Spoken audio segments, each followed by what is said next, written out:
안녕하세요. 정치한류 해외 반응을 소개하는 정말 치명적인 클래스 정치클래스TV입니다. 오늘은 왜 지금 모두 한국을 말하는가란 제목의 세계적인 패션 잡지 보그에 실린 한류 칼럼을 살펴보겠습니다. 요즘 영국에서는 한류 전시회 때문에 떠들썩합니다. 이 한류 전시회를 자세히 관람하고 소개하는 기사입니다. 제 채널에서도 요즘 영국 한류 기사를 소개할 때 기사에서 꼭 이 전시회를 다루고 있지만 이 한류 전시회를 이 기사보다 잘 정리한 기사는 없는 것 같습니다. 일단 기사를 보시겠습니다. 아시아를 중심으로 세계 각국에서 흐르던 한류란 무엇인가? 왜 지금 모두 한국을 말하는가? 한류는 어디에서 왔고 어디로 향하는가? 런던 빅토리아 앤 앨버트 박물관에서 열리는 전시 한류도 코리안 웨이브에서 그 질문에 대한 해답을 찾아봅니다. 서양과 일본을 중심으로 한 대중문화에 익숙해진 사람들에게 한류란 미지의 세계였다고 해도 과언이 아닙니다. 서양과 일본의 문화가 더 세련되고 모던한 것이라는 고정관념은 아주 오랫동안 음악, 영화, 패션, 음식, 코스메틱 등 다양한 장르에 뿌리 깊게 자리 잡고 있었으니까 말입니다. 그런데 언제부터였을까요? 그런 거대한 편견은 조금씩 무너지기 시작했습니다. 1990년대 후반부터 아시아를 중심으로 퍼진 K-드라마, K-뷰티 열풍은 싸이와 방탄소년단이 바통을 이어받아 유행과 그래미 무대까지 이어졌으며 기생충과 오징어 게임에서 폭죽처럼 터졌습니다. 그 그래미나 오스카 같은 시상식이나 보그 타임 같은 권위 있는 매거진의 커버에서 한국 가수와 배우의 모습을 보는 것이 꽤 익숙한 일이 되어버렸습니다. 그것이 더 이상 신기하고 감격스러운 일이 아니라는 사실이 정말 신기하고 감격스러울 정도라고 할까요? 그렇게 하려는 잠깐 반짝했다가 사라지고 마는 유행이나 마이너 컬처가 아니라 전세계 대중문화의 새로운 사조로 확고히 자리매김하고 있습니다. 기존 대중문화 예술의 문법을 완전히 뒤집은 21세기의 누벨바그입니다. 런던의 빅토리아 앤 앨버트 박물관은 꽤 오래전부터 이 심상치 않는 한류의 흐름을 주목했습니다. 이미 지난해 초부터 V&A에서 한국 관련 전시를 준비하고 있다는 소문이 무성했습니다.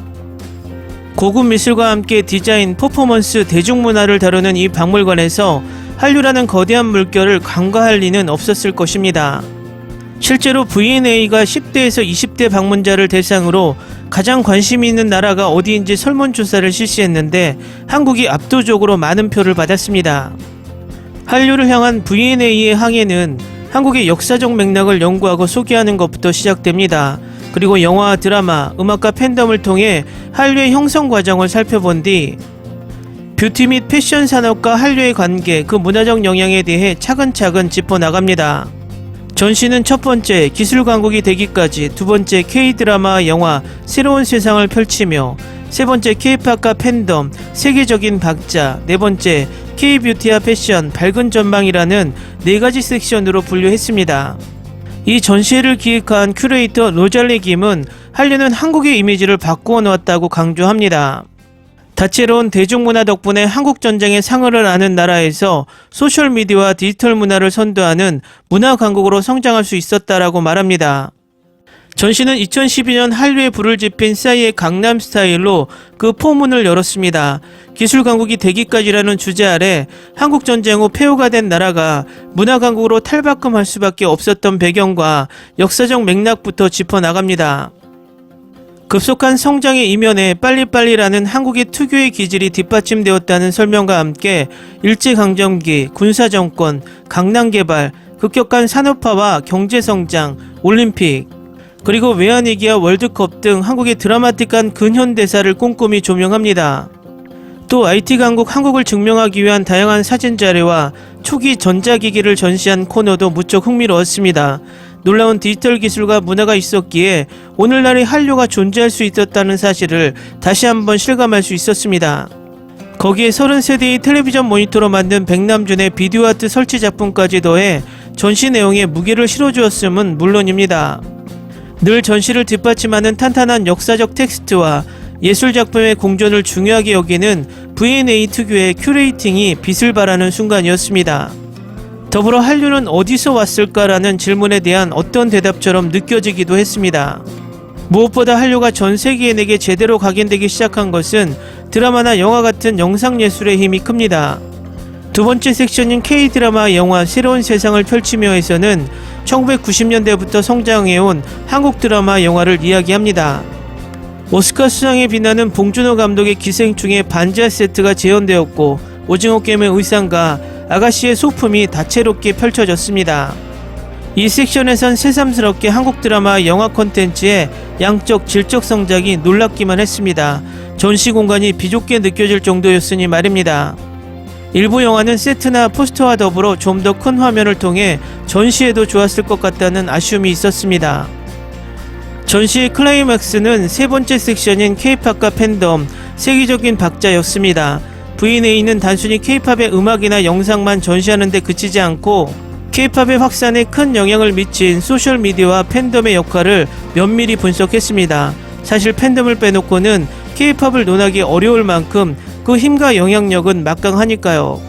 K-팝은 디지털 문화에 능하며 사회의식을 갖춘 글로벌 팬들에 의해 더 증폭되었습니다.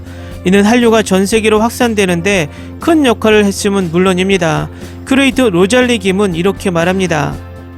이 세계적인 박물관에서 오랜 시간 한류를 주목하고 연구하고 전시를 기획했다는 것은 여러모로 시사하는 바가 큽니다. 그들의 권위 있는 태도로 어떤 현상과 흐름을 승인했을 때 온라인이나 사람들 사이에서 구정가요처럼 떠돌던 것은 비로소 제자리와 이름을 찾게 되며 사람들은 그 존재와 가치에 대해 생각하게 됩니다. 그것이 바로 박물관의 역할이며 그 존재 이유일 것입니다. 그렇게 승인된 현상과 흐름은 결국 한 시대의 문화로 기록되는 것일 테니까 말입니다. 2022년 한류는 그렇게 21세기를 대표하는 문화로 기록되었습니다. 그리고 미래를 향해 뜨겁게 흐르고 있습니다. 기사 잘 보셨나요? 제가 이 기사를 소개하는 이유는 영국에 직접 가지 못하는 한국인으로서 한류 전시회가 어떻게 진행되고 있는지 몹시 궁금했는데 이 기사로 조금은 궁금증이 해결되는 듯 합니다.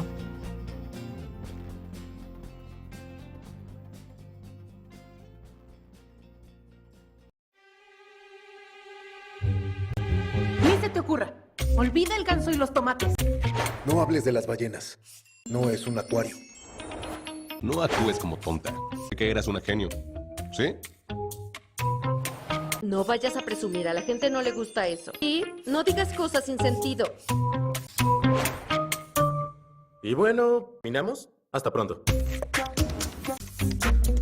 Abogada, tengo mucha curiosidad por conocerla. 재밌게 잘 보셨나요? 여러분의 구독, 좋아요, 댓글, 알람 설정은 콘텐츠 제작에 큰 힘이 됩니다. 재밌게 보셨다면 꼭 부탁드립니다. 좋은 영상으로 보답해 드리겠습니다. 일교차가 심한 날씨에 모두들 감기 조심하시기 바랍니다.